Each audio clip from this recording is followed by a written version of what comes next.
Hey, Sherpa Network. I'm Tess Diaz, executive producer of DomainSherpa.com, and today we are bringing you a very special show.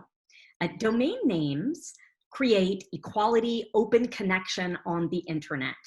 And this show is typically a free educational platform for teaching investors and entrepreneurs how to level up their business and change their lifestyle, how to build your community and create allies within your community to level up again. Also for general personal and professional growth. In particular, we discuss perspectives on how to speak to others when trying to sell a domain name, which is a unique asset class. Not everyone understands the vocabulary surrounding it. So today, we're really utilizing that perspective and this platform to demonstrate to you what leadership and access looks like, to have words to add to a particular conversation about what's going on in our country and our world, but has been going on for many, many years that not many of us have discussed. We all look at cognitive biases and principles that affect, say, your UX. But we need to really look at today and discuss something that can make us pretty uncomfortable. Today, we're not doing an interview like usual. Rather, this is a curated conversation. We all have our best intentions, but if we can't get uncomfortable, we can't level up. Let's do this together. I would like to introduce you to our four panelists today briefly. First, we are joined by Taye Selassie, New York Times bestselling author. Taye is also an acclaimed public speaker and screenwriter. She's educated not only at Yale and Oxford, but via her global life experience, which has motivated her to speak internationally for many years on the topics we'll be discussing today. Her 2015 TED Talk, Don't Ask Where I'm From, Ask Where I'm a Local, has reached over 2 million viewers. She's currently writing her second novel in Lisbon. Thanks for joining us, Taye. Pleasure. Hi. Braden Pollack, angel investor, primarily for technology startups. He also owns and operates several businesses himself, frequently acquiring smaller companies to roll into them. In addition, Braden invests in high-value domain names as an alternative asset class. Hi, Braden. Thanks for being here. Thank you. Alvin Brown, strategic consultant and publisher. He runs kickstartcommerce.com and dnadverts.com, which are resources dedicated to sharing digital disciplines and best practices of buying, selling, developing, and investing strategies for domain names. Alvin is an active domain investor and developer himself and frequent contributor to key publications in our industry. Hey, Alvin, how you doing? Hey, Tess, thanks for having me. Of course. Andrew Rosner is the publisher of this show, DomainSherpa. He is also CEO of the leading domain name brokerage firm, Media Options. He is a thought leader in this industry, but also an avid angel investor and serial entrepreneur. He joins us today as a global citizen. Hello, Andrew. Hello, Tess. Hello, everybody. Andrew, I'd like to turn it over to you to give a little framework for this show and your thoughts. You have a lot to say. So I was inspired to host this conversation today because of a blog post that Alvin wrote and an Instagram post that Taye made. And I found myself with a lack of words to bring to this conversation, with a lack of, I think, understanding about what I could do, what I could say to add to the conversation. And so it's been a short but very empowering journey in organizing this conversation and thinking about what I wanted to bring to it or what I wanted it to achieve. And so I'd like to start off today with a very clear and simple statement that should go without saying. However, inherent to and at the root of the problem of systemic racism is the lack of stating the obvious. Black lives matter. Period. Full stop. It is a black and white matter, pun intended. It is binary. Either Black lives matter or they don't. So to be clear, I, my colleagues, my family, and I hope all of you and all of my friends and acquaintances agree unequivocally that Black lives matter as much as white lives. If you feel that they don't matter or they matter less, then you are an asshole. Period. Full stop. If you reside in the later camp, I can't help you and I don't want to spend my time, resources, or energy to try. You come from a position of willful ignorance, and although some people may find sympathy or sadness for you, I find only spite and anger. But for the sake of civil discourse, I will restrain from that anger and I channel my resources in more constructive ways, or so I hope. If there is one thing that I personally hope as a privileged white man to get out of today's conversation, or one thing that I feel I can do to support this cause in a more material way than just a hashtag or blacking out the logo of our website or some other trivial virtue signal or temporary action with no economic or social cost to myself, I hope to demonstrate what white privileged male allyship on this topic could look like. DomainSherpa, as Tess said before, is an educational platform that is and always has been dedicated to one mission: to provide unbiased and authoritative information from the experts to help investors, entrepreneurs improve their business and economic situation, to level the playing field. I firmly believe that the greatest path to equality and the most sustainable future for all, regardless of your skin color, heritage, economic status, locality, or religion, is equal access to economic opportunity through education, mentorship, and leadership. As simple and as nice as all of that may sound, what I think we'll hear from today's conversation and realize is that access is the key, and access is what has been denied for too long to too many.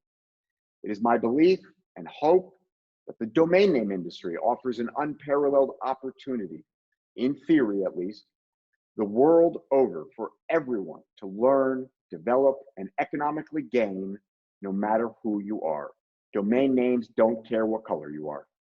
Our conversation today is not just about domains, but about opportunity and oppression, gatekeepers and key holders. It is with tremendous pride and humbling gratitude to share this conversation today with one of my wife and my closest friends here in Lisbon, Taye Selassie, one of the most intelligent and thought-provoking humans I personally know, and my friends and colleagues from the domain industry. And I hope that all of you enjoy and learn something from today's conversation, as I hope to. Thank you so much, Drew. I do want to mention to our audience, just because the world changes so very much, that we're filming today, Thursday, June 18th. So Lord knows what's going to happen tomorrow. I just thought I should mention that. The day before Juneteenth. Yeah. Yeah. Should I say what time it is? Taye, tell us more about you. Sure. I'm Black. My life matters. No. Yes. Really? Yeah. Well, just, start with the basics. Right. So I live in Lisbon, which is how I know Drew and how I've come to know what little I know about your deeply fascinating industry. I have lived in New York, in Berlin, in Rome. My family is mostly West African with a little bit of British Empire sprinkled on top. I was born in London. I have 3 passports. I am, as I describe myself in my TED Talk, multi-local. I travel a lot. Since publishing my debut novel and giving my TED Talk, I've traveled even more, often speaking around the world on subjects to do with internationalism and international identity, and so on and so forth. In this moment, though, today, June 18th, as you said, Alvin, the day before June 19th Eve, I am a human being deeply moved by the unprecedented display of concern and anguish on the part of my fellow human beings across the globe.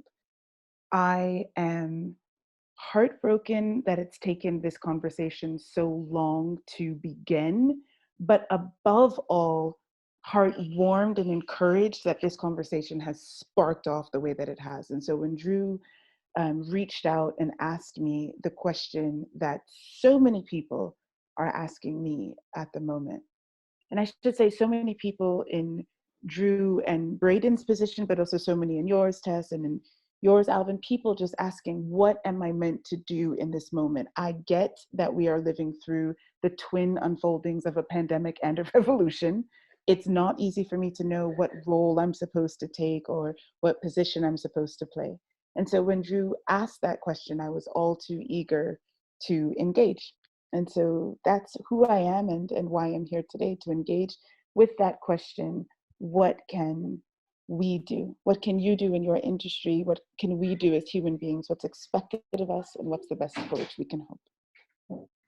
Thank you so much. Really, if we can't change the entire world, what can we change? Whether it's our business, a friendship, we're here to look at our circle of influence and to make change where we can.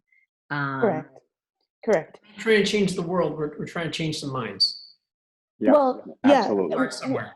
And I would argue that is actually the first step on the journey of 1,000 miles that leads to the change of the world. So to drill down into the very specific question that I've been asked, it is, what can I do?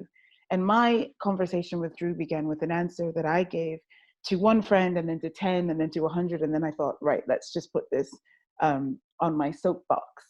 And this is what I said. I'm a novelist. I love alliteration. My TED Talk is based on 3 R's. Now I've got 4. I've said to every individual asking that question, what can I do? I've said, look no further. Do not tear out your hair. Do not open that bottle of red, at least not until I get there. Just do these following 4 things. Repost, reflect, reinforce, reach out. And what does that mean? That means repost. Find content between June 1st and June 7th, what feels like in a different era now. There was a hashtag movement called Amplified Black Voices. That was confusing for many people because they didn't know what that meant and they didn't know what they were supposed to do. You can still do it. June 7th is gone. The movement lives on. So the idea is to find some content written by, it was Amplified Melanated Voices, which made me smile. As you can see, Alvin and I enjoy a very healthy melanin content, which protects us from the rays of the sun and gives us this healthy glow. So the idea is find someone with a similar melanin content who has a voice, who's using it online, your space, and amplify that person's voice just by reposting something that you've read, something that you liked, something that taught you something that you've learned. So repost is pretty simple. I think most people tuning into DomainSherpa know what that means and how to do it. So that's repost. Yes. Reflect. Maybe that's where it gets a bit amorphous. Reflect for me, and I had this conversation with Drew, I will not dig into it now because I don't want to monopolize the time. But reflect for me is rooted in the question, not simply do Black Lives Matter, as Drew has said, we believe that answer to be self-evident, but perhaps how have I been unaware of the ways in which racism has operated in the society in which I live? Different question than how have I been racist? Am I racist? Are my friends racist? Is my uncle racist? I don't think those questions are useless, but I think that they're less helpful. So reflect for me begins with asking, what is it that I can see and know today that I haven't seen or known before? Reinforce is really simple. I've said reinforce the troops in the field. I live in Lisbon. I've marched in Lisbon, but I have not marched in Brooklyn. I have not marched in Los Angeles. God knows I wish I could march in London. I cannot do that. What I can do is I can log on to Color of Change or any organization of my choice and send money. It's really easy. Donate online. That's what I mean by reinforce, but I like to keep it in the alliterated metric, so I called it something that starts with an R. spend money and then reach out. I think this has been, Tess, I love what you said about if we can't get uncomfortable, and if we can't get uncomfortable together, we are probably not likely to be in a position to affect that change, to change minds, as you say, Braden, to change the world. So I like to believe. So reach out means, and this is exactly how I said it to my community, find the least woke member of your family, your work community, one of your 900 WhatsApp groups. You know who they are, you've heard their ridiculous comments and you've laughed awkwardly. Find them, call them, text them, WhatsApp them, and introduce this conversation to them. If you don't know where to start, I've said, there is a woman named Heather McGhee who has done all the work for you. Heather gave a TED Talk that just went online magically, I have to say, at the beginning of this moment, called Racism Has a Cost for Everyone. Heather is a policy and economic policy expert. She loves money as much as she loves equality. And her TED Talk, as all TED Talks, in 15 minutes just gets to the heart of the matter. So again, what can I do? Repost, reflect, reimburse, reach out to the least woke members of your community. If you don't know what to say, send them Heather's TED Talk. That's Heather McGhee, TED, Racism Has a Cost for Everyone. And that's it. And then we can drink that red. Especially if it's Drew's red, because... Well said. I think repost we're all good on. But reflect. Well, some people didn't even really get that, and they just breezed through the first week, business as usual. But yeah, let's assume I apologize. I think our audience understands it. That it's time. But reflect, let's start the conversation there. So I am a woman in tech, 15 years in the domain industry. And I'll tell you, us very few and far between women 15 years ago, boy, did we make sure to connect with each other, help each other out, protect each other, encourage and support each other. But I had never reflected on if I did that for other groups who may feel disenfranchised in whether the tech industry or anywhere else. I think what affected me is the lens with which I saw the world. And it's time to reflect a little more, and then we can, reinforce or reach out after that. Right. I'm going to open that up to you guys. Let's talk a little about reflections that we've had, insights that we've realized over the last few weeks, months, or in your lifetime. You made a good point that my sister brought up to me when I was having a conversation with my family about this.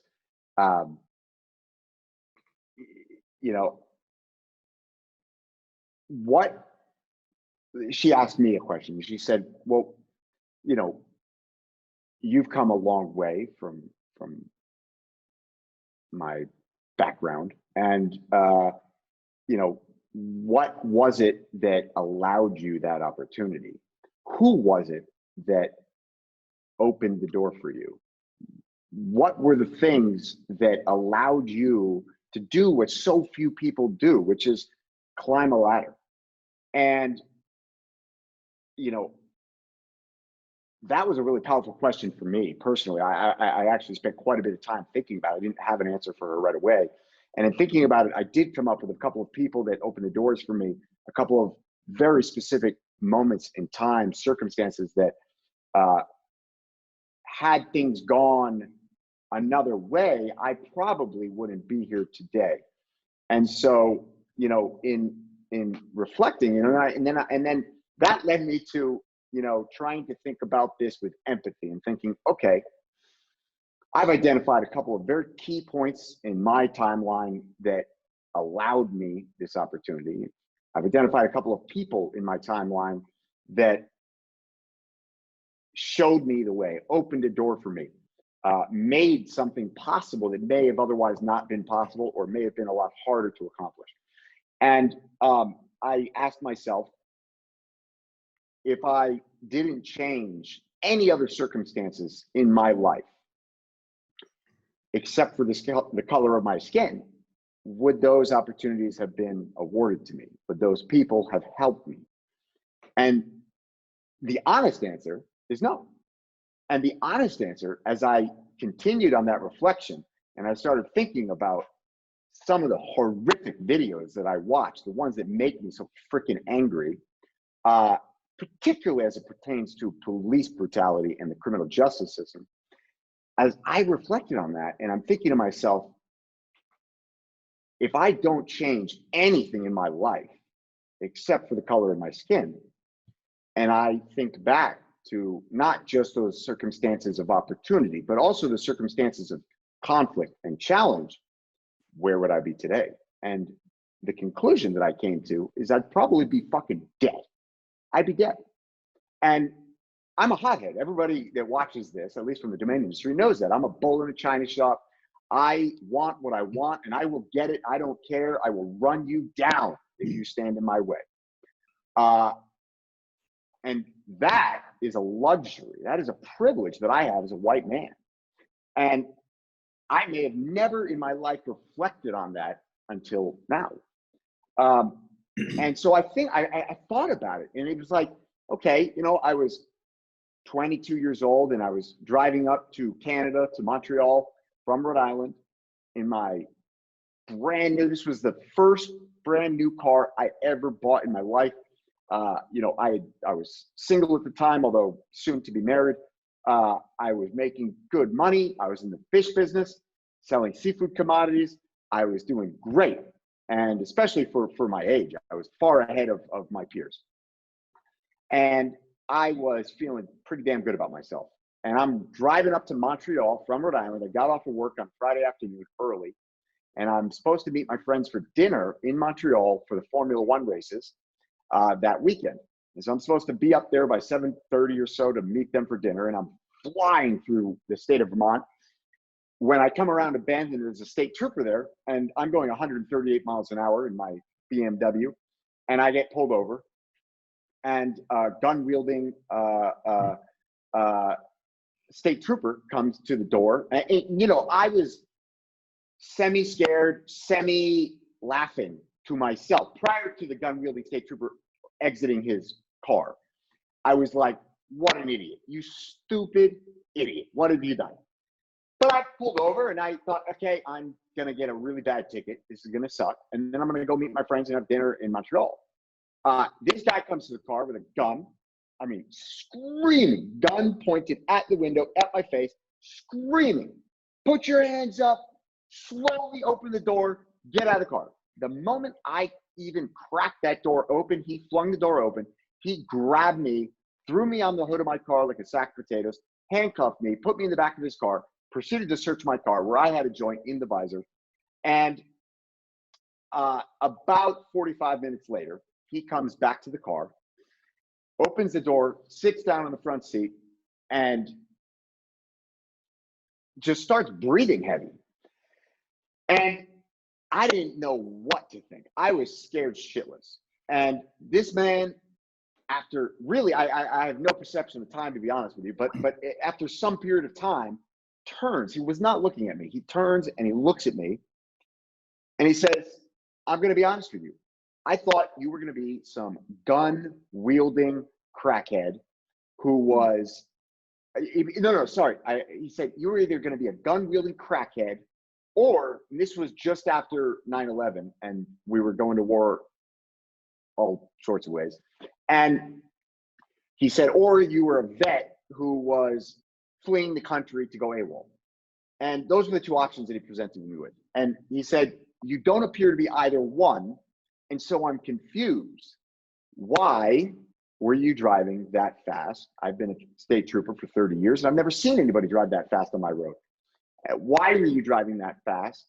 And do you understand what you were doing? And,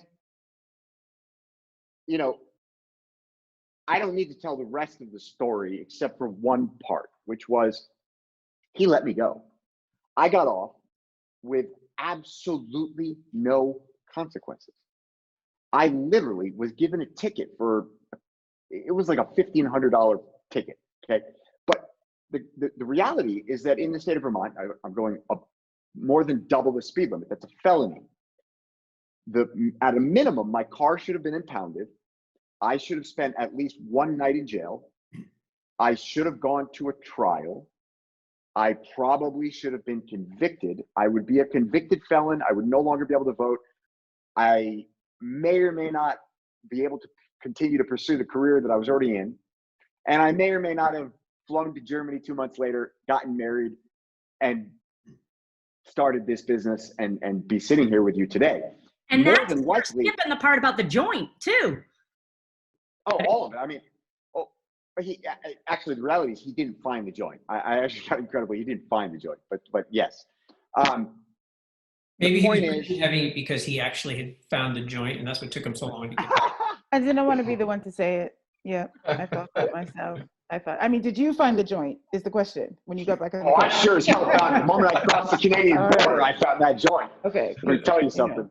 But you know, the point is just this, and I don't want to over dramatize this, but it really stood out to me as like, you know what, I really, there's absolutely no way, because that is one of an absolutely, you know, probably more stories than most.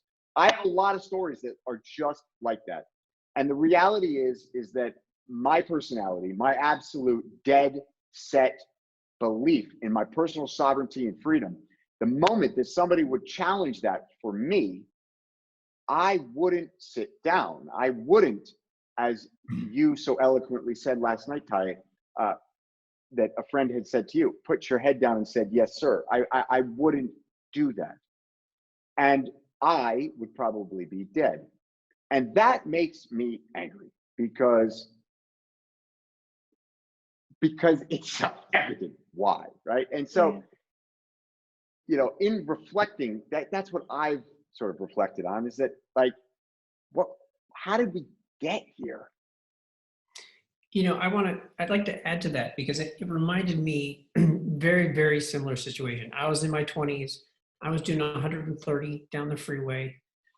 I get pulled over, and whenever I got pulled over a million times because I have a lead foot. And I would always have my hands up on the steering wheel, you know, like this, so the cops could see me. So, you know, a cop doesn't know what they're going to find when they pull somebody over. So it's so that the cops are more comfortable coming up. So I learned to do that early on. But when I got pulled over, the exact same scenario, I was not at all frightened.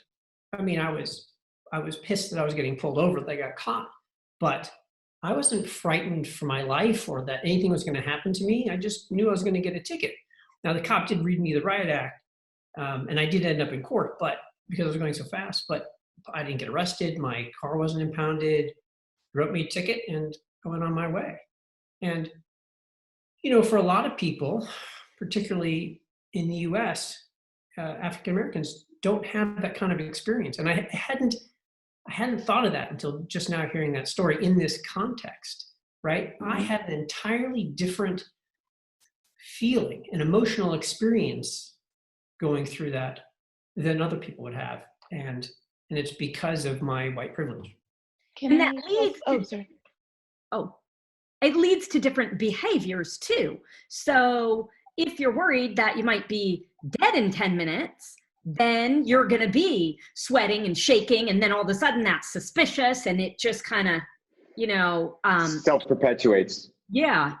And I didn't try to outrun the cop, which I could have because my car was faster than his, right? I was back with his lights on, and I pulled over because I realized how fast I was going. You know, if I thought that getting pulled over was going to result in something else, like I was going to get attacked or beat up or God knows what, maybe I would have kept going, right? Right. What's interesting to me listening to you, Andrew and Braden, if I may, Tess, is to think about how the egregious nature, the inhumane nature of police brutality in the United States has occasioned in this moment a very close examination of those practices. And we've seen that this upswell of outrage has led to meaningful policy change, the outlawing in certain cases of the chokehold and so on and so forth. So the case of police brutality really cannot be examined closely enough. What's interesting to me, though, is to hear both of you describe those experiences and then sort of zoom out to the ways in which your privilege has been a source of safety in your encounters with the police specifically. And in so many other ways, and in so many echoing ways, has been a source of safety in other encounters and endeavors as well. I think in the same way that so many of us have not asked the question, do I feel safe when I'm pulled over? We also haven't asked the question, do I feel safe when I am? Drew, you're talking about the sense of just indignation that you feel when you imagine a compromise of your very selfhood and the sovereignty of your selfhood. And yet it is that condition of compromise. It is literally that condition of compromise that I think that has defined so many Black lives, the lives of brown skinned people. And just the awareness of that is novel. I was thinking about your industry in particular because when I met Drew, I'd never met a DomainSherpa before. And so I became very fascinated as novelists. We're a scarce class. You are a scarce class. Do you know, I didn't even know that you could get up this mountain, let alone be led. And what you will find is that you're going to get a very attractive mug when this is all over that will make you a DomainSherpa.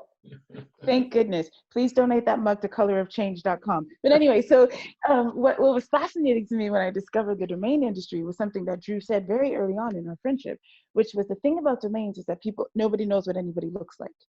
And you said, you were like, it is one of the most equal businesses because so much happens on the phone. And so, and not even that, so much happens online. So much is faceless. So much can be faceless. And I thought to myself, there's nothing that you need to know about how privilege operates that you can't know from that statement. If it takes a faceless industry to experience a truly level playing field in the 21st century global economy, what does that mean about someone for whom it is a disadvantage to show her face? So every room that Alvin has walked into, if I may use your lovely face, Alvin, as an example, or if I wanted to get into the domain industry, and if I know that the industry is just specifically because nobody has seen me, then I have to start to ask, not just how do I feel when the police officer is walking to my car, although that is a very meaningful question in the United States of America, but how do I feel walking into, an industry conference? What does it mean for me that the way I look might be a disadvantage? My very selfhood might be holding me back. And if only they didn't see me, I'd be getting on just fine. But as soon as I walk into a room, I've got something to overcome. I think this version of white privilege and Black pain, if you will, this space, it is one level down from being choked out by the police in broad daylight. It is, but it is a version of the same thing. It's a choking of opportunity. And you know what? I mean, a lot of our regular viewers know Drew very well, and he's a firecracker. But that's also what made him so successful. And Braden, I'm really kind of fascinated that you have such a similar story to Drew's, even though you're not this cowboy people like to call Drew. Braden, you're not a cowboy, but you sure are a very motivated, driven, successful go-getter. And let's not give him that much. All right, we'll tone it down a notch. One adjective back. Let Tess speak. But if that were taken away from you by your life experiences, you wouldn't be millionaires on this show either. Or you might be, but you might have had to have labored past and through other things to get there.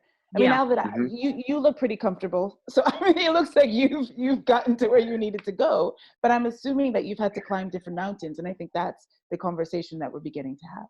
Thank you. Yeah, well said. And so Alvin and I had this fascinating 2-hour conversation last week, And I really liked, first we chit chatted, and I think Alvin, I think you knew darn well why I was calling. And finally, I just said, I want it. What did I say? You laughed at me, but in a nice way. We laughed together. It was like let's just say it wasn't factually the 90th call, but it was like the 90th call. Like it. So But it was the reach out. It was the reach out. It was the reach Yeah. out. Alvin, Right. it's my fault. I told people to do that. Right. Well, and so what's interesting, and I will say, let me set it up this way. My life has been based around one word, not that other words didn't matter, but one word: assimilation. When I leave out of my four walls, I have to be on alert of other people. Because the reality is, it's like if I go walking down a street and there's a white woman or any other non-Black person, I've got to kind of bow up, smile big, make sure, because I want to put them at rest that I'm not a threat, or I may cross the street. And so when I enter into conversations like Tess and I sensed it in the first couple of minutes, but I said, I'm not going to jump to it, but I'm going to allow her space, because it takes a lot of courage, to enter into a space that if you've never entered in before, or you just frankly feel that, hey, I'm not necessarily great at this thing, then it can be a daunting, challenging task. And so I gave her space, allowed it to get to the moment to where I was like, Tess, like, we can have this conversation. And we both laughed. And I knew at that point, I was like, okay, icebreaker done. We've laughed, we've exhaled, we've inhaled. Now we're at peace. Now we can actually move to begin to do the hard work. Was it all done in a conversation? No, it'll be lived out, the rest of our days, in terms of how we live, what we see one another say, what we see one another do, and whether or not we choose to enter in deeper into that relationship. But as far as in terms of my life, like I said, it's a matter of Drew and Brayton's story. What's interesting is I have the opposite effect or experience in terms of being pulled over. So I have rules about when I'm pulled over. If I'm pulled over at night, I turn the car off. The keys are already on the dash. My hands are up, and in most cases, I've already hit record on my phone, and all four windows are down, because I want to put the officer at rest. There's no one in here with me. My hands are up, the car's off, so I can't drive off. When they step up, there are the keys, there's the insurance, there's my license. I'm recording. And so it's one of those situations, as sad as that is to say, it's a let me help you, help me help you, help me help you get home and me get home too. Yeah. Breathing. But, Alvin, the interesting thing is that I have the same protocol when I get pulled over. Same thing, it used to be when you'd actually have keys. I put them up on the dash, I roll down my windows, I put my hands up, the whole thing. But I never thought about, I was never doing it to protect myself. Right. I was doing it to put the cop at ease, because I figured he doesn't know what he's walking up to. But it never dawned on me, and this was 20 years ago when I was pulled over for doing 130. I never thought about it again until just now. Why I was that I didn't have to be scared about being pulled over. No, I was not frightened, and it didn't dawn on me till now. Why I wasn't frightened, because that was my whole life experience. I was never frightened to be pulled over. Right? I was just pissed or upset or but never frightened. Right. Inconvenience. And that protocol that I have was really about them, because they have a tough job. But I wasn't trying to protect myself. Right. That's the thing that really kind of struck me in this conversation. And if I may, Braden, you and Alvin, if I may, what you suggest is, Alvin, when you step out of your four walls, you are on alert, you say. trying to anticipate and respond to and mollify the emotional reactions of others. Braden, you're saying you are considerate and you want to put the police officer at ease. You are considering the tough job and the fear. They don't know what they're walking into, but you at no point imagine that their emotional state will be weaponized against you. Mm-hmm. So Never. you are considerate of the other person. Mm-hmm. You seem like a lovely person, but you are not fearful of the other person because you don't imagine that their emotions, literally that what is going on in their minds, in their solar plexus, could in some way harm, compromise, or end you. And I think that the mode of being that results from that constant attention to other people's emotional state is exhausting. It's just, Mm-hmm. it's not, nobody's, I think at this moment, I don't think anybody is, what is so curious to me is to observe how novel and new it is for many non-Black people to, for the first time, come into a deep awareness of what that must be like. So whatever it is, and this is what I wanted to come back to. When I say reach out, Tess, I'm so glad that you called Alvin. And Alvin, I totally understand how your preceptors allowed you to understand what the conversation was meant to be about. But I keep saying to people, you can reach out to me to ask me what you think you should do, but I need you to reach out to your people. I need you, having spoken for 2 hours to Alvin, Tess, to call people who don't look like Alvin and who have no idea and have never been invited to imagine what Alvin's experience is like, and to have that conversation with them, because that's where I think allyship, to use the word that you used at the top of the hour, Drew, begins. I'm glad that you brought that back up, Taye, because I'm never going to be in the car with Alvin when he gets pulled over. But Never is a big word. What? I said never is a big word. Oh, well, I'm never going to be in the car with you doing 130, I'll tell you what. But what can each of us do? And I think this is about building solidarity. It's about building this allyship. Alvin, you said this is the 90th call you got, but I'll bet those 90 calls have all been in the month of June 2020. Whereas guess what? I've had 500 conversations about being a woman in tech over 15 years.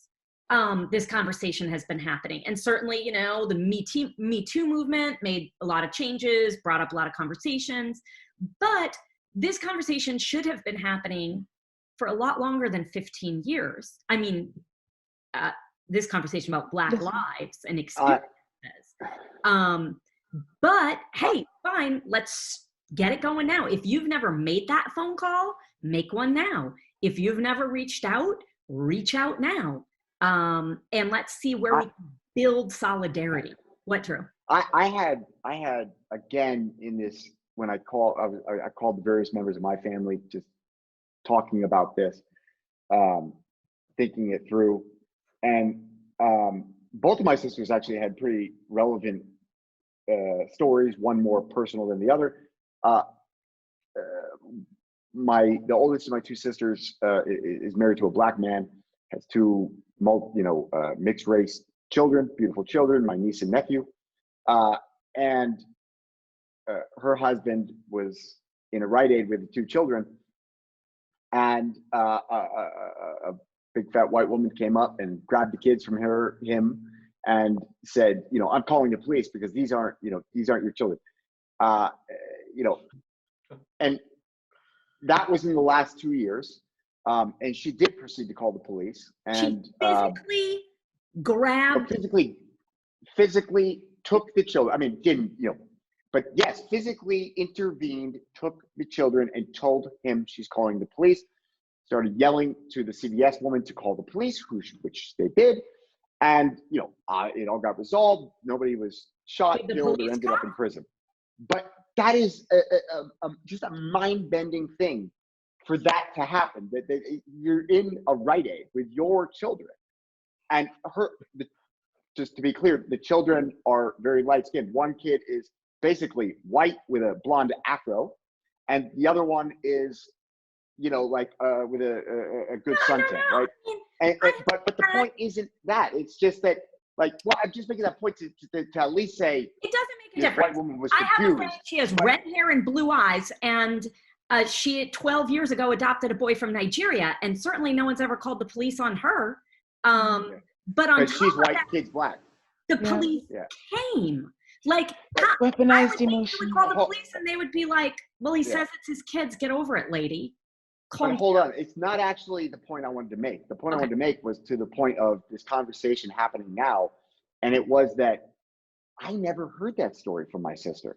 Nobody in my family had ever heard that story from my sister. My sister had never told a single person in my family that story until this movement happened, until I called and said, hey, I'm going to have this conversation and I'm trying to think through the way to frame it. I'm trying to think through my experiences. And it came out. And it was like, what? How did that never come out before? How is that never a topic? Right. But you're pointing to the power of this moment, because Tess, correct me if I'm wrong, but I imagine that what 15 years having conversations about being a woman in tech have taught you is that you can't have conversations about women in tech only with women in tech. If you want to change the landscape, you have to have that conversation with men in tech. You have to have that conversation with men about how women are treated. And really, ideally, we would stop using the passive voice. And instead of saying are treated, we would put a subject there and we would say, let's talk about how you treat women in tech. Let's talk about how in this office we treat women in tech. So those of us who have been involved in those conversations in other spaces can report from the field that you can't have that conversation if your goal is change. If your goal is institutional or lasting or systemic change, only with the people affected by the quote unquote problem. And so no more than you could just keep going. You need the network, you need the support. I totally understood what you said. You said you've been calling these women, you've been supporting each other. And I, you know, as a woman, I've been doing that my whole life. So that this is in no way to devalue the version of solidarity that arises amongst the affected group. But for change to happen, we know the affected group cannot be the only group at the table. This call cannot be between me and Alvin, even though I'm not in the domain industry. You know, if there's anyone in your industry who looks like me, and I'm Nigerian and we're clever, so I'm sure there is. It can't just be that sort of like after work meetup. That's never gotten the change through. And so I commend you, I really do, for having this conversation amongst the group that we have here today. And I pray that it's a reflection of the discourse that's unfolding in your industry. I hope so too. I hope so too. Alvin, I want to ask you specifically, like, I don't remember if it was Tess or Taye who mentioned it before about, you know, walking, I think it was Taye, walking into a conference and, you know, saying, you know, but they didn't see my face, I'd be great. You know, I'd be doing great. What is your impression in the domain name industry, at a domain name conference, in your interactions, not necessarily among your friends in the industry, although you're friends with a lot of people in the industry, but just more from, you know, at arm's length, what is your impression of the domain industry? And I'm going to frame that with, you know, I started this conversation saying that I hope and I believe that the domain industry represents about as level a playing field as you might find.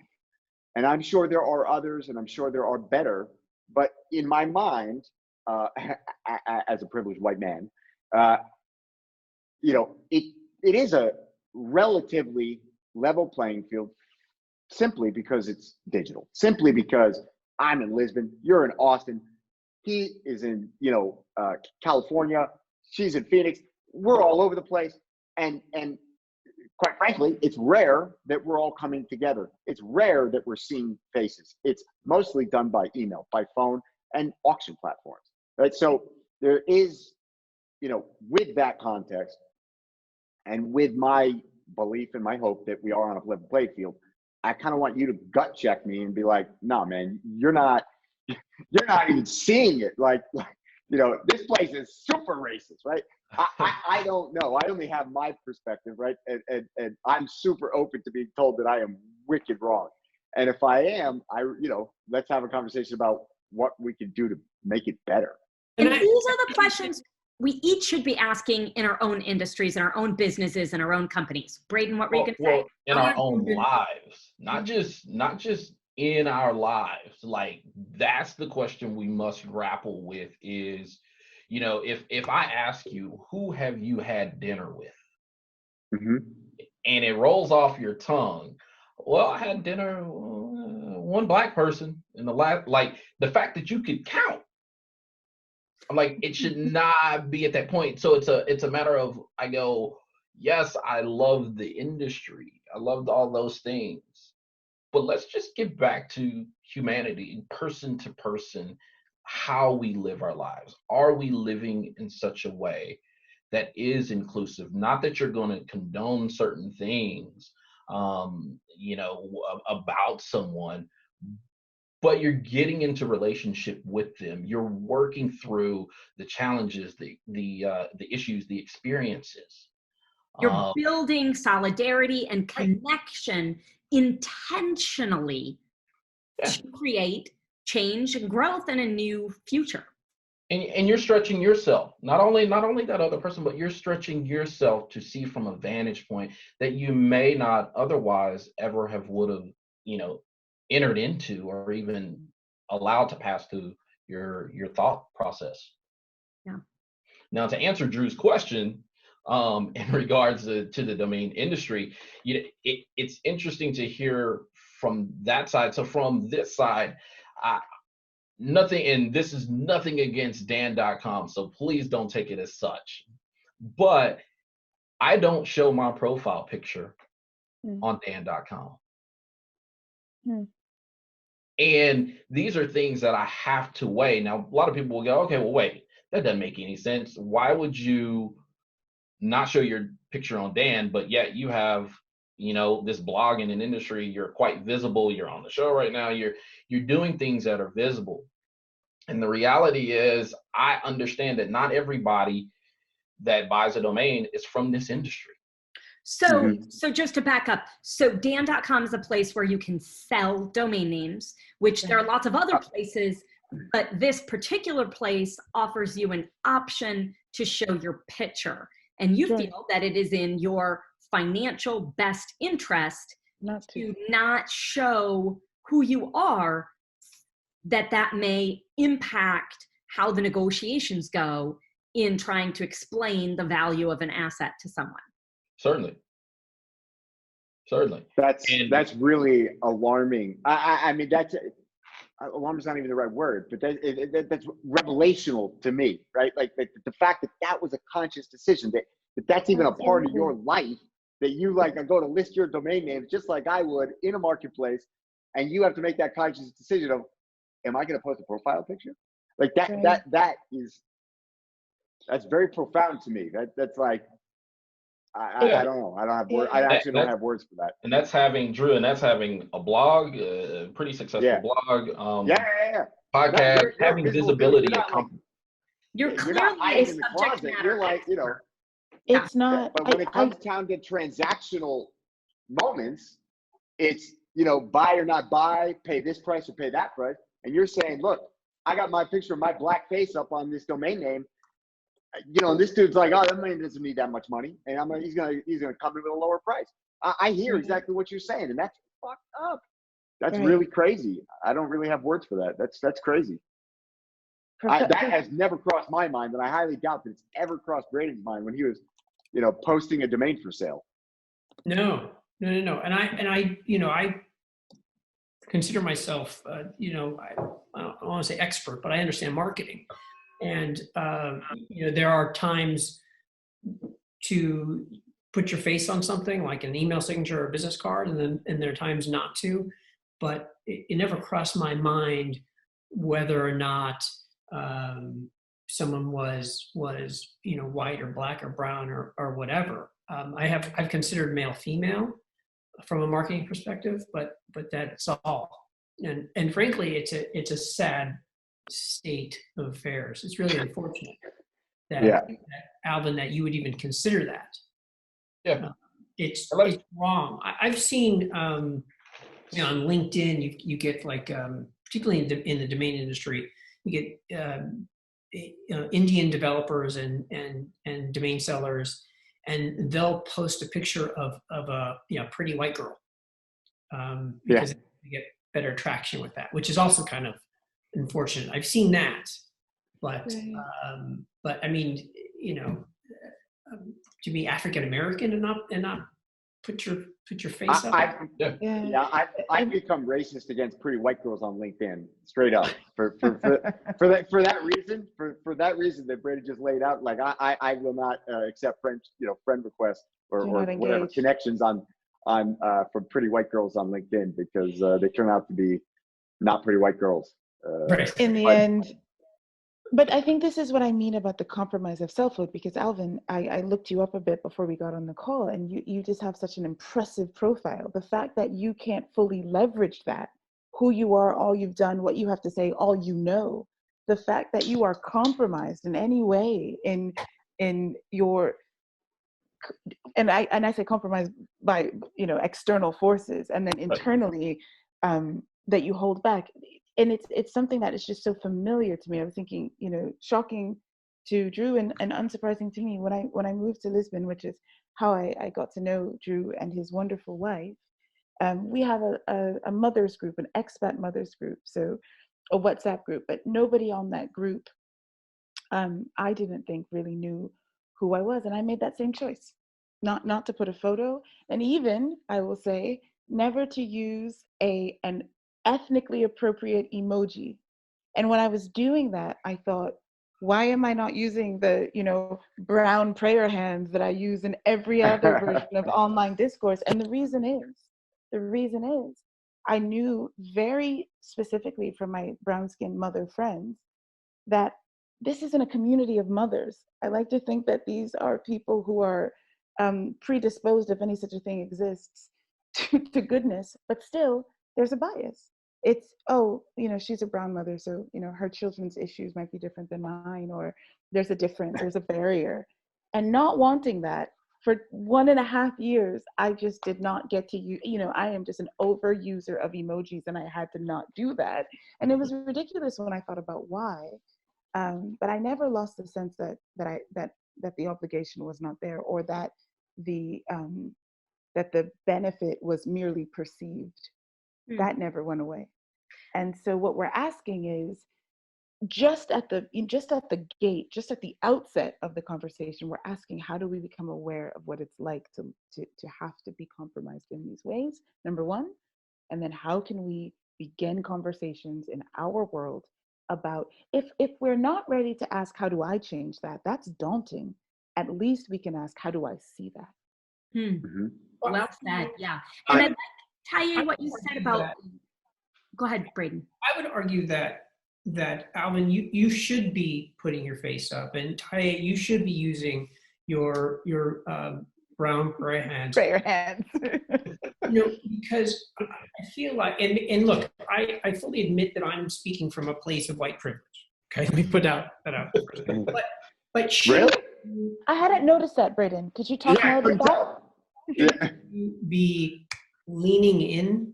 I mean, if you continue to not put your profile up, even though you are the domain owner, right? And you're a Black man, and you're the guy that they need to talk to, shouldn't you put out there? And Taye, shouldn't you put up your brown prayer hands and use those emojis so that people understand who you are and be who you are? My obligation is not if it diminishes opportunities for my child, not if it's going to shrink Alvin's business. Right. The obligation of the individual brown person in a racist society is not first and foremost to educate, it's to survive.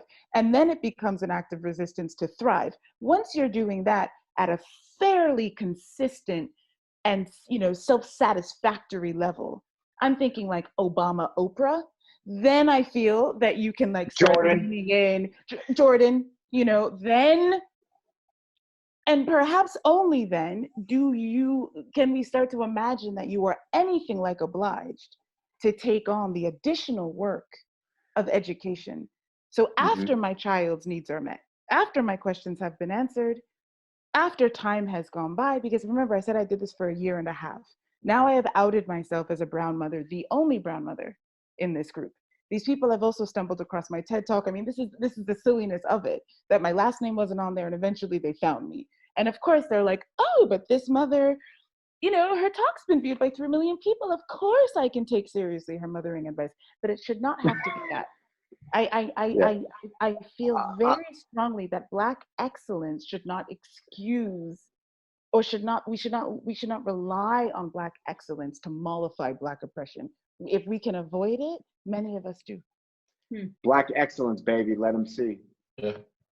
And not only that, but, and here's something that I also want you to understand, and this is probably something that is commonly used or spoke to in the domain industry in terms of a lot of the comparisons between physical and virtual real estate. And just so that you get the picture that I'm not just entering just an online space, I'm not putting my picture, but at one point, a decade or so or more ago, I was into flipping houses and got pretty good at doing it. But then an interesting thing happened to where I started to notice, I was like, this is interesting. I started kind of talking to different people and noticing, you're getting better rates than me. And I know that I have a credit score that should allow me to get this rate. And so we tried a little experiment. Cash purchase. I went to go purchase a home, $60,000 cash. Couldn't do it. It's like, It's like, okay.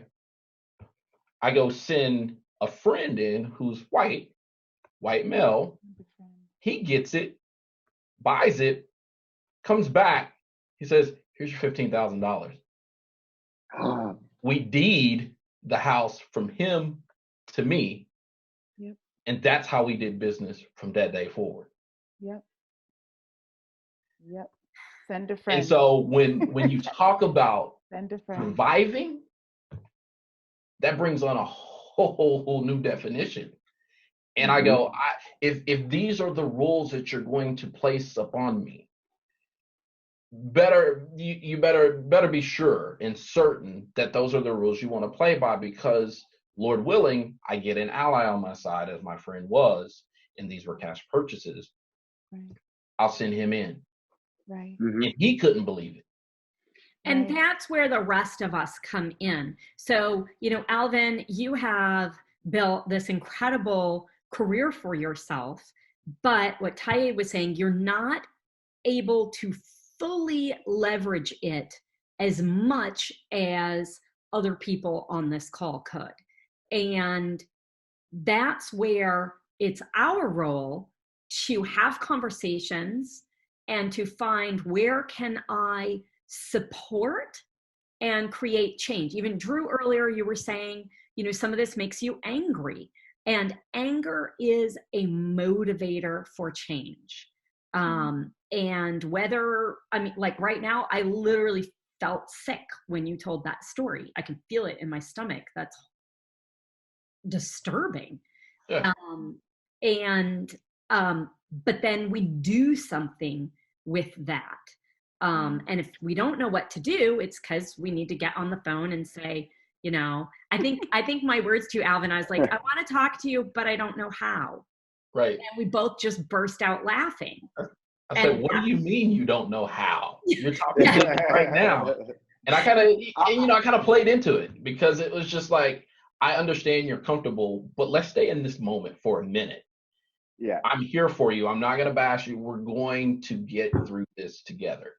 Yeah. Right. Right. And you need that. You need a safe space. Oh, Drew, I didn't mean to cut you off. No, please. No. But I was just going to say, I think people need a safe space. Drew, I remember, if you don't mind my sharing, when you called me, we were talking about a reflection that Drew had from high school. And You can share whatever. I'm here to be, the sacrificial lamb. Okay. No, I get that. Also, I feel like, yeah. No, history has shown when you get to the altar, you're probably not going to be killed anyway, so it's cool. I'm just gonna. That's why I'm not worried. That's why I'm not worried. No, it's cool. Why I can label myself the sacrificial lamb. Virginia, no, I get that. Cool. So Drew called me, and we were both high school athletes, and was reflecting on a thought that he'd had as a high school wrestler, which was, even though I am so gifted, I'm a little bit wary about wrestling a Black wrestler. And I said, yeah. Because we've all inherited this belief system, this thing that we're calling racism. We like to think of it as embodied in a human being, and as distillable to a single emotion. But it's a set of beliefs. One of which is Black men are scary. This is one of the fundamental tenets of that belief system. Nobody has to think it. It's a thought that is out there, absent a thinker. So when Alvin is making that determination, do I go and get the house, or do I send a friend? I literally want a t-shirt that's going to be like, send a friend. you send the friend, because walking in the door, whatever beliefs have just drifted consciously or unconsciously into the mind of the person who's sitting in front of you about Black men will not work in your favor. And what Drew was reflecting on so bravely and so beautifully was the extent to which, as a high school wrestler with not, unaware of a single actively racist belief, still that resided within the awareness. And that led me to a rather trite, and yet I would argue useful, metaphor. I said racism, if we just take away the racist, if we take away the person, the offender, the woman that you've called a big fat white woman snatching up people's kids in Rite Aid or CVS, if we just set her aside, and we just focus instead on the beliefs that are motivating her behavior, and the police officer who lets you go with the joint in your mirror and, kneels on the neck of a different man. If we just look at the beliefs, we can think of racism like electricity. So I said, it's always running through the house. The beliefs are always in the background. Sometimes we're charging our phone, and then we're aware that there's electricity in the house. And sometimes the lights are off. So we're not aware. We don't see it, we don't hear it, we don't think about it until somebody gets electrocuted. And then we're like, this thing is dangerous. And I was suggesting that racism works that way. It's just running. It's running in the background. Our awareness of it and its effects are different. For Alvin, am I gonna get that house with $60,000 in cash, or does it need to be my friend? With everything that I have going for me, if I put my picture, is that gonna lead to fewer sales? This is electricity. You don't need a single person to be mean or racist or to harbor bias against you to have to ask yourself those questions. And I think that teenage Drew, who was a little bit wary about getting on the mat with a Black wrestler, was feeling that current in that moment. And in many other moments, it's dormant. In many other moments, you're not aware of it. But the work, I think, the starting work, the starter kit for this moment is just to become aware of that. Whether or not you're being electrocuted or whether or not you're being empowered, this electricity is always running. And to start to ask yourself, how does it affect me? How does it help me? How does it hurt me? How does it harm me? How does it harm others? That is the conversation. I keep repeating it. That can't just happen for women in tech. It can't just happen for people with brown prayer hand emojis. It has to happen across the culture. So we start to ask, how do we take down this tower?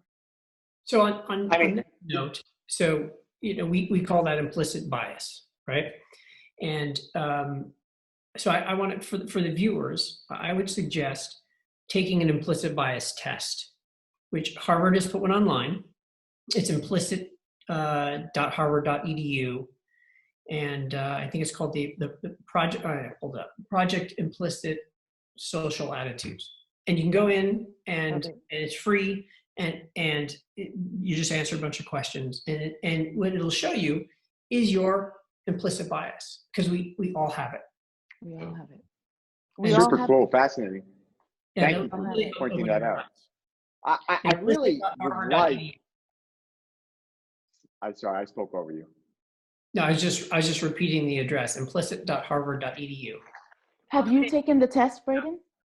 I did, but it's been a few years. This isn't something that they posted just now in this moment to as a response. I'm sorry? This isn't something that Harvard posted now in this moment as a response. Oh, no, okay. no. Understood. Understood. Copyright 2011. Okay. It's been up for a while.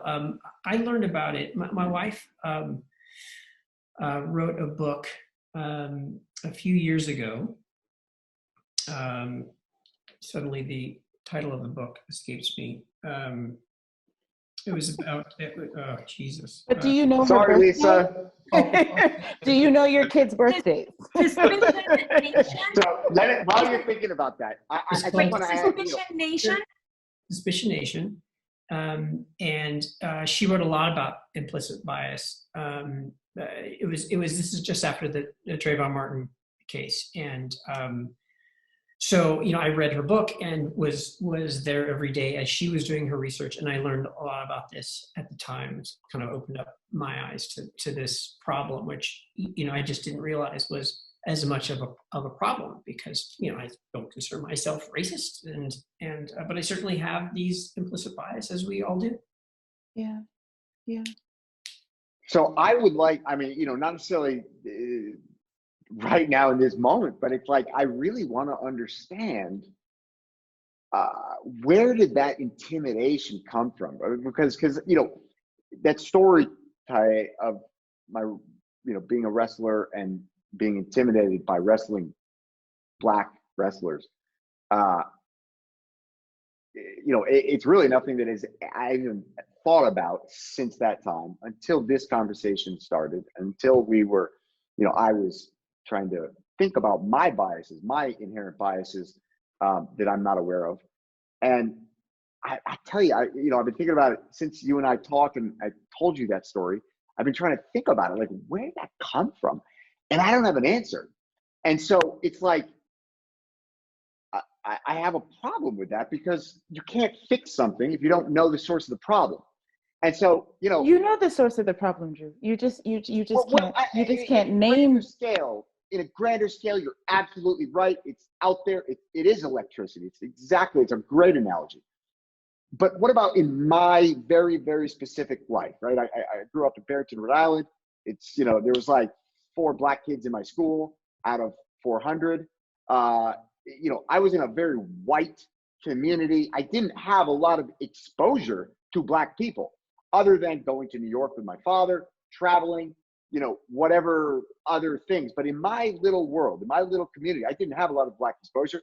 I had Bobby and Heather, my 2 friends, who were Black. And I think they mostly liked me because I had the biggest butt. And they really liked me. They really did.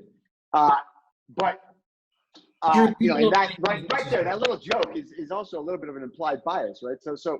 But I can't, for the life of me, I never got beat up by a Black guy. I never watched a friend get beat up by a Black guy. I never, I didn't have much interaction. We had one kid on my football team. He was a wide receiver, hell of a wide receiver, faster than everybody else on the team. I didn't have any problem with him. I was never intimidated by him. You went to high school in the what? The 50s, the 60s? No, you went to high school in the 90s. No, but in Rhode Island, in a little white suburban town. Yeah, but did you listen to hip hop? Yes, predominantly hip hop, actually. Okay, so then you had exposure to cultural messaging about Blackness. You don't need to be exposed to Black people in the United States of America to be exposed to American notions of Blackness. And that's where your understanding. But why specifically would it express itself in that way, right? Because I wasn't intimidated to walk down the street and I see a Black man, I'm across the street. That never even crossed my mind. Mm-hmm. But getting out on the mat with a Black man and wrestling, and I was a very good wrestler. I was better than most of the people that I was wrestling against. I believe I was second in the state in my weight class. So I had no reason to be intimidated by, there was very few people I needed to be intimidated by. Right. But yet there it was. And I don't have an answer for it. I really don't. I don't know why my very specific bias develop there. Hey, Drew. So just a question. What happens when you lose power and control? What happens when I lose power and control? For you personally? I get extremely anxious. I get aggressive and anxious. And lash out. Oh, did I say that out loud? So think about that. I mean, let that sit and marinate to go.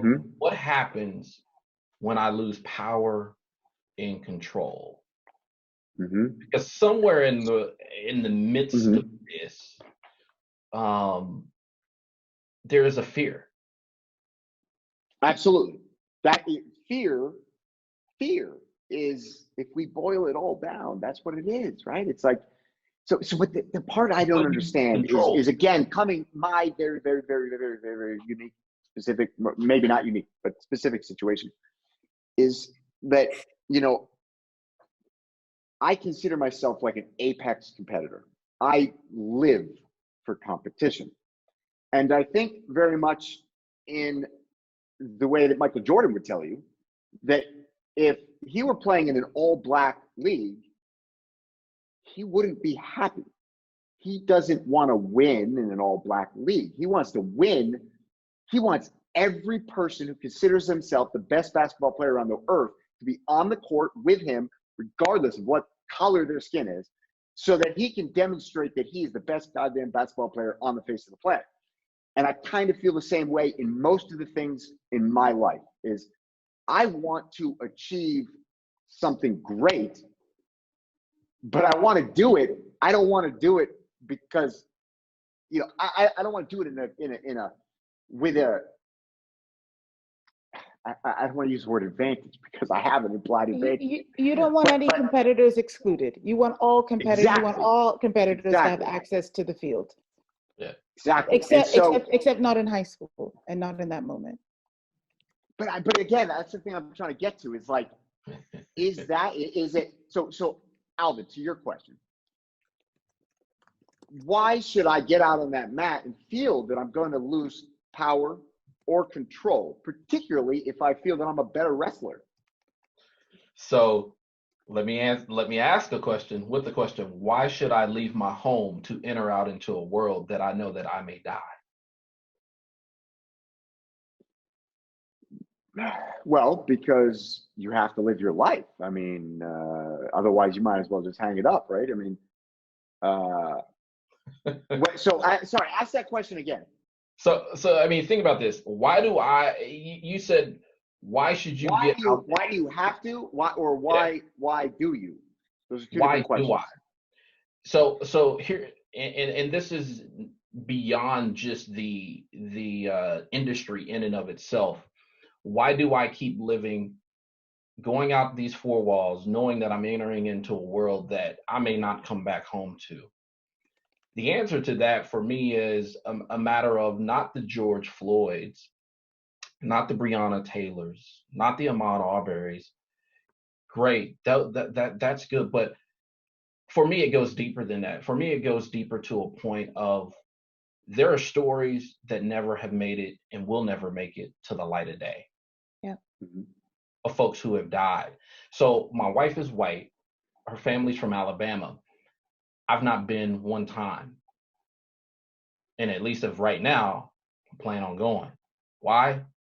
Because there are roads, and if roads could speak, the stories that they would tell of people, not only black, but white. All ethnicities that have lost their very lives and it never made it to the light of day. Mm-hmm.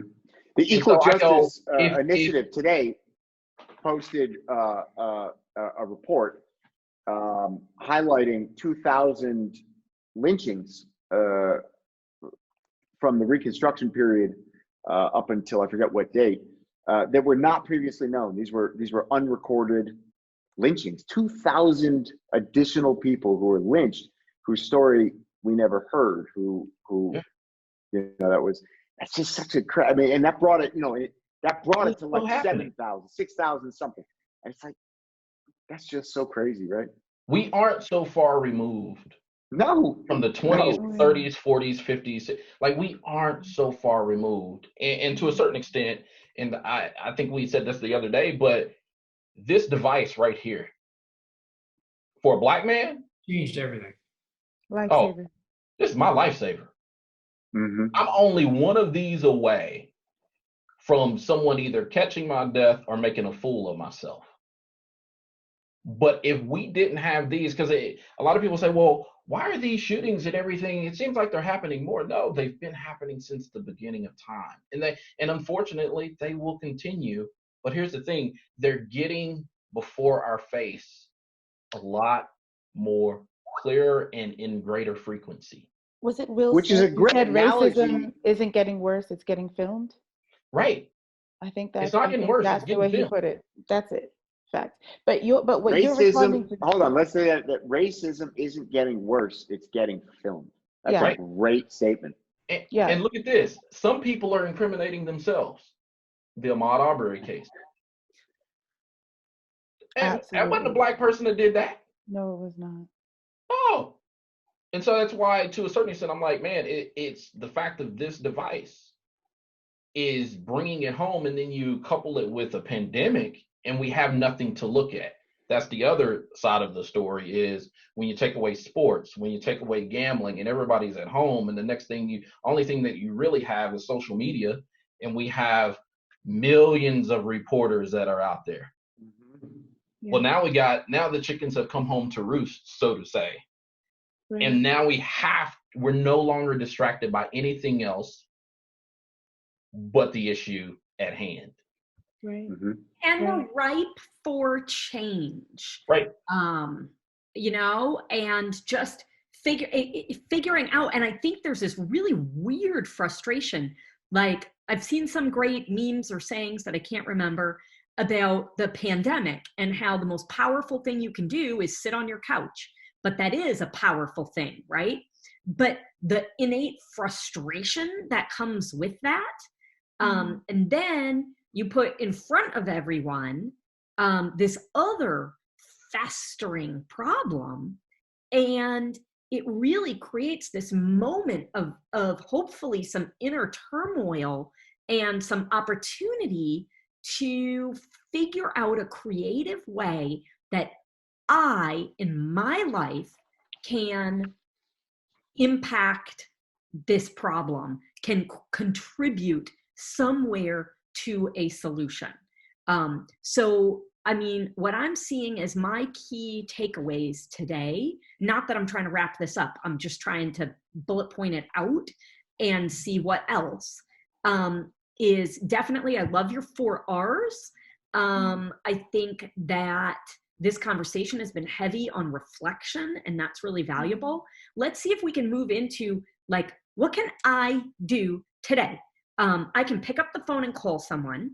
Mm-hmm. If I'm not self-isolating, I can, or in the future, I can make sure to be more welcoming, inviting, whether it's socially, like, I am super extroverted. Alvin, you are super extroverted, but you're the one who came and introduced yourself to me at a domain conference. And if it had been a woman, I probably would have run right over there and been like, oh, hi, woman, let's be friends and make sure we both feel comfortable. So we can do that. We can see where we can leverage our opportunity to support and assist someone else. What else? What else we got? Part of me says, look around, get even closer, get closer to home. Look around, look at your neighbors. Just a quick story. I'm out watering every morning, watering the lawn. And again, I'm on alert. There's an older white gentleman, probably had to be in his 70s, maybe mid 70s. And he's walking kind of gingerly. And I'm side-eyed because at the same time, I'm trying to make sure he feels comfortable. We're going to be comfortable. I'm just going to step in my yard so you can go behind on the sidewalk. Well, as he approached and I saw him, he went out of the driveway into the street, but he kept walking.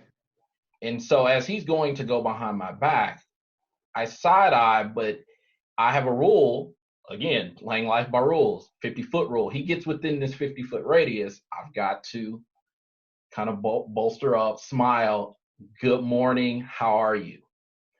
And when I turned to do it, we both made eye contact. And before I could even speak a word, he had a white shirt on that said, I can't breathe. I couldn't even get out good morning. Because at the first time it was and he didn't know how I was going to take it. And so you have two people who don't know one another. And it was that moment that it was like, thank you for seeing and acknowledging me. And it was, we didn't have to exchange words. We couldn't at the moment. That was just how awkward of a moment it was. I had another experience like that. I walked past a person's house and I saw this big sheet up, but I didn't think anything of it. The guy's working on a car, and I knew he was watching me because why? He came across my radar. But as I approached, I looked over and there it is, hung between two trees. Should have taken a picture of it. Black Lives Matter. We both waved. That was that exchange. About a week later, I walk through and he walks out. He's like, I don't mean to startle you, don't mean to bother, but can I ask you a question? He was like, you mind coming to this side of the street?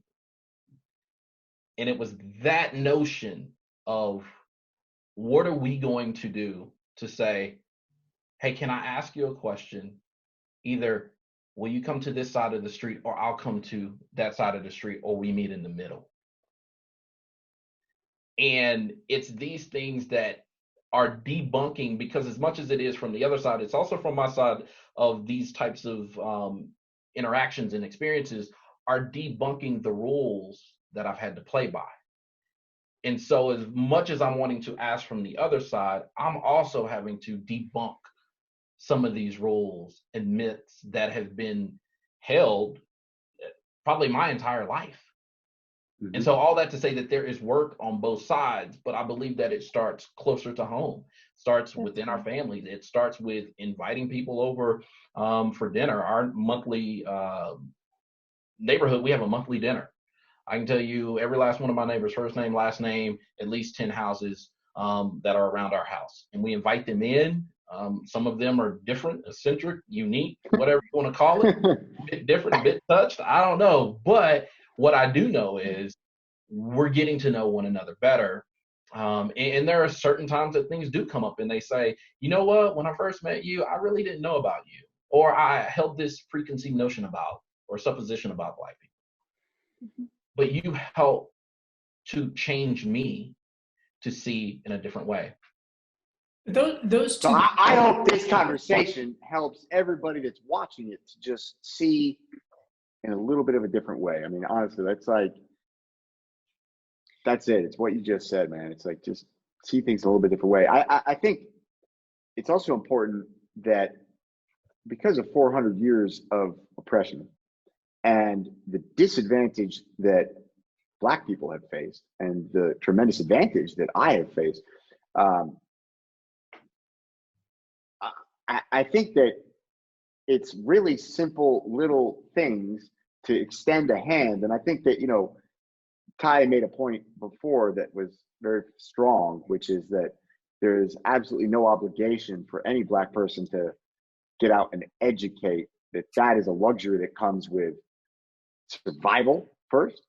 And I think, you know, it does start with us, with non-Black people, and saying, okay, what can I do to help? What can I do to create, if not less disadvantage, a bit of advantage to help Black people overcome the tremendous disadvantage that is systemic in the system?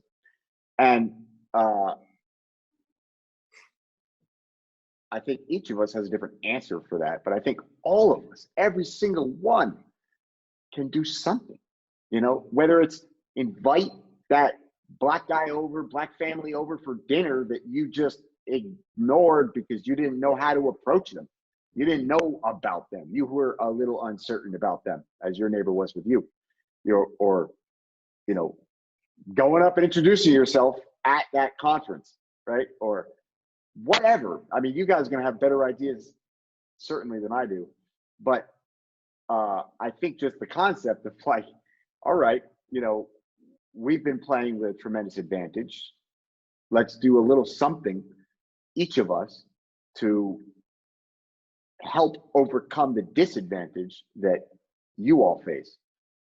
Right. And if I might, Drew, you have been operating with a profound advantage. And when one active thing that anybody who is advantaged can do is become aware of that and then to advocate. So for some reason, Tess, I'm sorry to keep coming back to you, but I keep thinking about women in tech. So I have a lot of friends in Lisbon who are women in tech. And they talk about things like repeating, you know, like I'm at a meeting, I say something, and then a man repeats it, and it's exactly what I said, and it's, you know, it's valid because it comes out of his mouth and it wasn't when it came out of mine. So women can get together and bemoan this. And also I want to know who names these things because repeating is genius. My partner does it all the time. Fine. So you're around a table, and I'm using the analogy.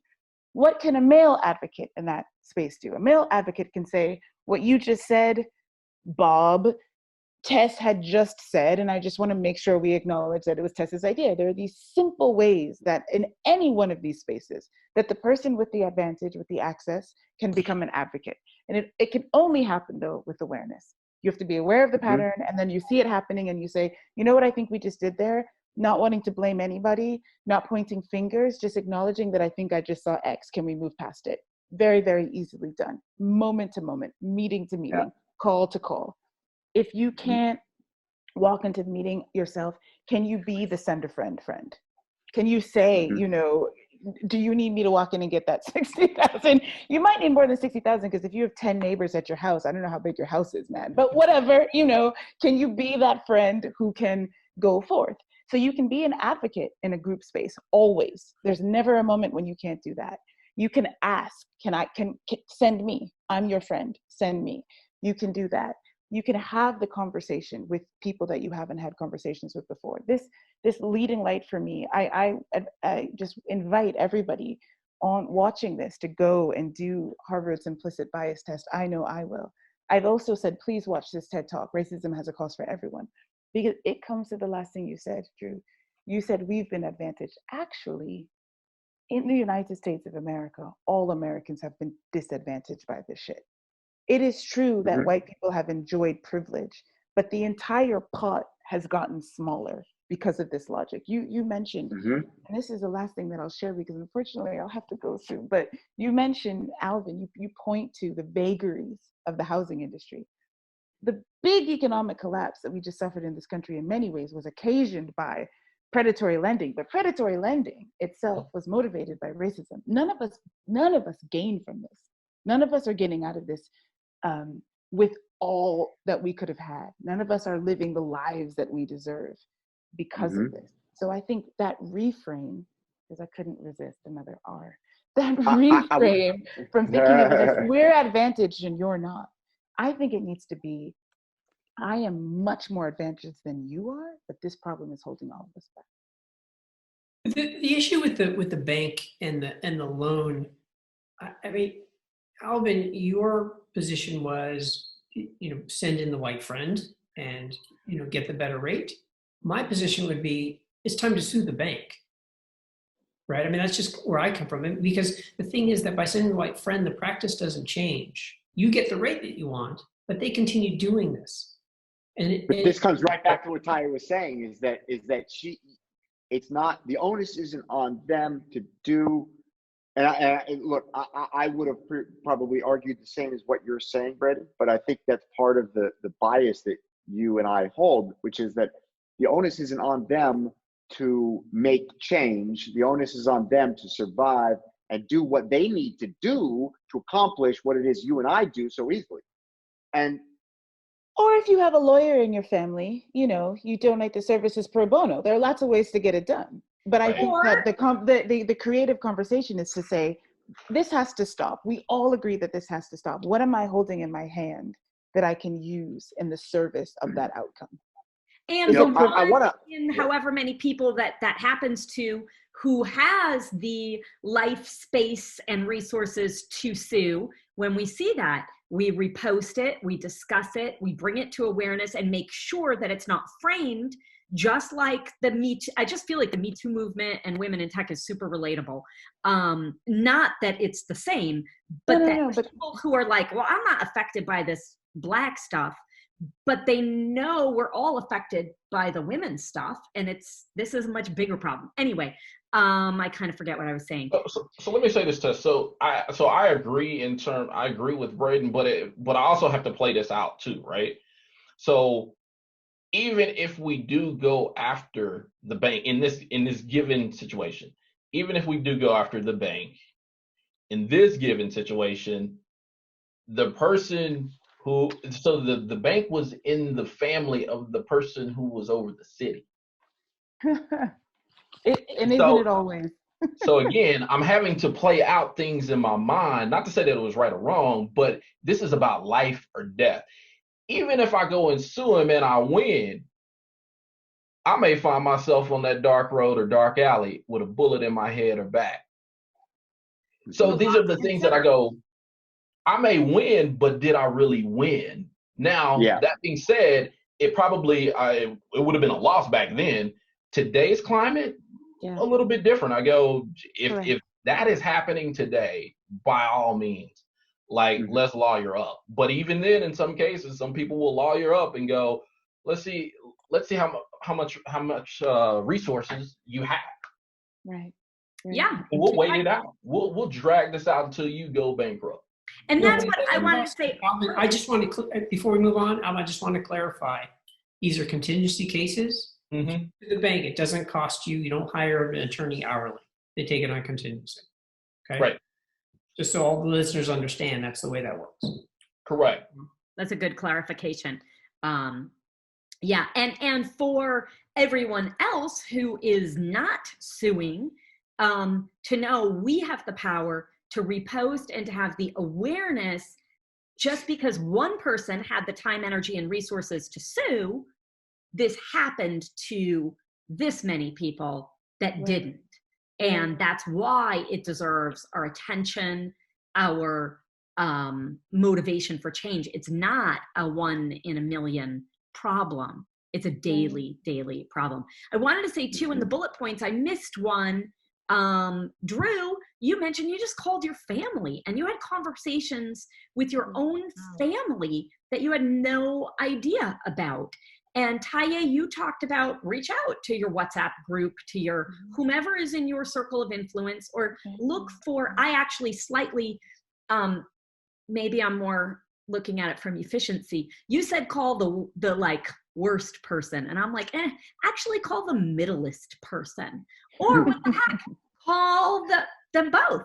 But call someone who could actually, I don't think this is necessarily as big as changing someone's mind. I think it's more about opening a mind that just isn't, I just wasn't aware. I thought like, well, I'm not racist, so I figure kind of not many other people are either. Or like, I don't know. I had no idea. The stories that I've heard in the last 2 weeks, I just didn't know because I didn't ask. I wish we had more time. I have some economic data that I found. My passion is markets, economics, price discovery, and I was studying some information. I'm not going to get into it now, just because we don't have time. We gotta wrap this, but there's some really profound things that are really at the heart of systemic racism that are driven by the heart of our financial markets. And I think that they are the greatest impediment to change at a grand level. I think that it's absolutely right what all of us have just heard and said about changing the person next to you, opening up the mind of the person next to you, your family, your business, your employees, your colleagues, the people in your immediate circle of influence. But there is a much bigger issue. And until that gets addressed, this will perpetuate. Just in 2 sentences, I just want to at least just bring it to people's attention that I was studying some graphs of economic data, and particularly of inequality, economic inequality in America. And there are 2 points since 1963 till today at which inequality made material gap up changes, right? So income was always unequal, but it was trending in the same direction. Even if the gap between a white family and a black family was material, the trend was in the right direction. And that's a good thing. That's what we want. But then there are 2 very specific time periods at which that changes. One is 1999, 2000, when the dot-com bubble burst. And 2 is 2009 in the global financial crisis.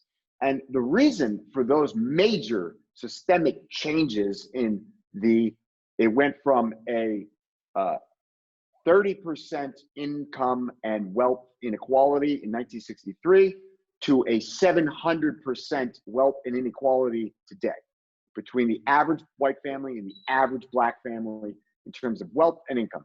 700% difference between, I didn't know that number until today. But the reason that I found, I think that this is a reasonable assumption, but I do want to point out that it is an assumption. But I think it is a very reasonable assumption to say that the Federal Reserve of the United States of America is the single greatest factor to systemic racism that we have today, not for historical purposes, but today for perpetuating racism. The interventions that they're making in economic markets perpetuate and accentuate that income and wealth inequality. And the reason for that is that only 30% of black individuals in the United States of America have owned ever in their lives or do own presently a share of public stock. And when the Federal Reserve of the United States of America makes tremendous interventions into markets, they are directly and disproportionately inflating the value of financial assets as opposed to all other assets. And so it is disproportionately inflating the wealth and income of white people who, it's over 70% of white people, white families own some, at least one share of public stock. And so the access to capital, the access to financial markets, and the interventions that are made by the financial institutions that we've come to love and trust, in my mind, perpetuates racism in a way that is unparalleled. And I say that, and I really felt it was very important to bring that point up, because we are facing today the greatest intervention in human history of any central bank and any Federal Reserve to intervene into markets. And that inequality, I fear, is about to be perpetuated and exacerbated in a way which we may not have ever seen in human history. And that is very unfortunate. And I don't know, I don't have an answer for it, but I do know that we're in that moment right now.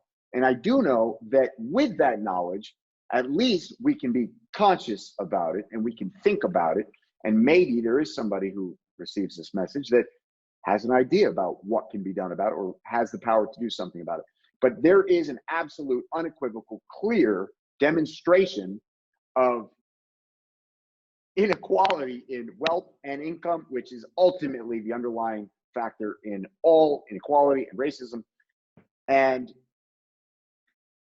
it perpetuates that fear. So, and reframing that information, Taye, my key new takeaway today is what you said about what we're missing. Where's, that lack of financial opportunity is denying all of us the creativity, the innovation of some brilliant people that don't have that opportunity, that could be changing this world. And we can impact some change to hopefully build a better future, another generation that has Salud. more opportunity.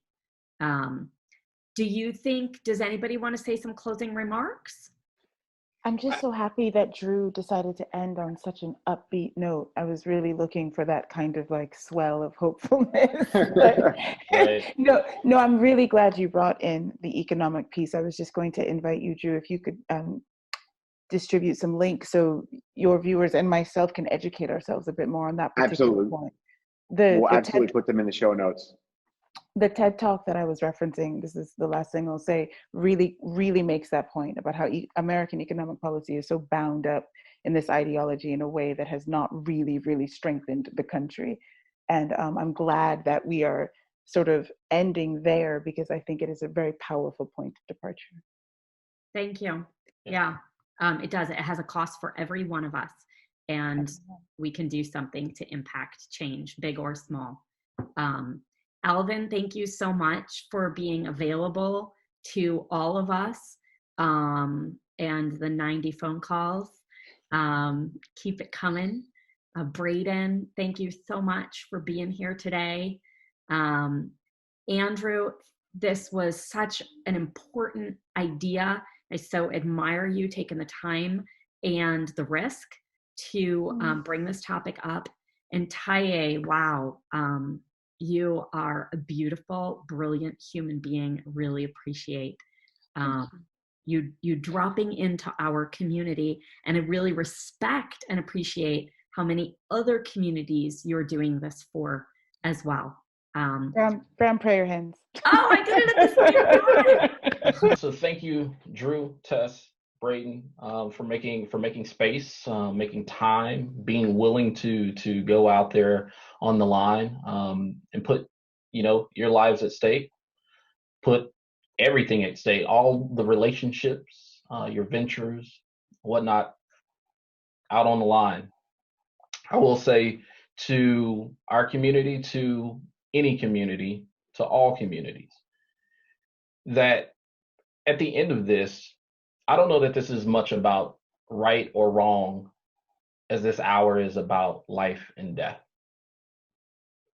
And from where I sit, from where I see, like I said, these things, unfortunately, will keep happening.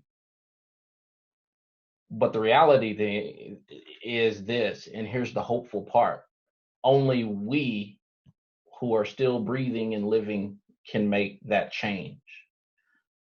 The hashtags will pass on, as will our lives. But at the end of the day, our lives will not be remembered what house we lived in, how much money we had, all these things, good things.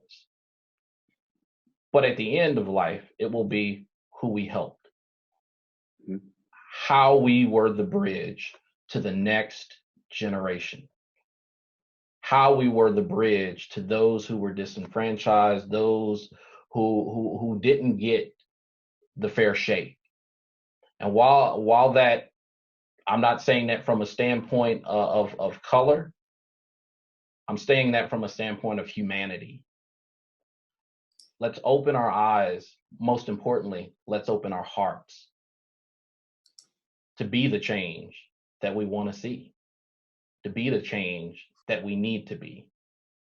And so with that, I bid you well. I thank you all for going on this journey with us, and it's not over. So let's keep it going. Let's continue, and let's get in a relationship with one another. And with that, DomainSherpa Network, we are out of here.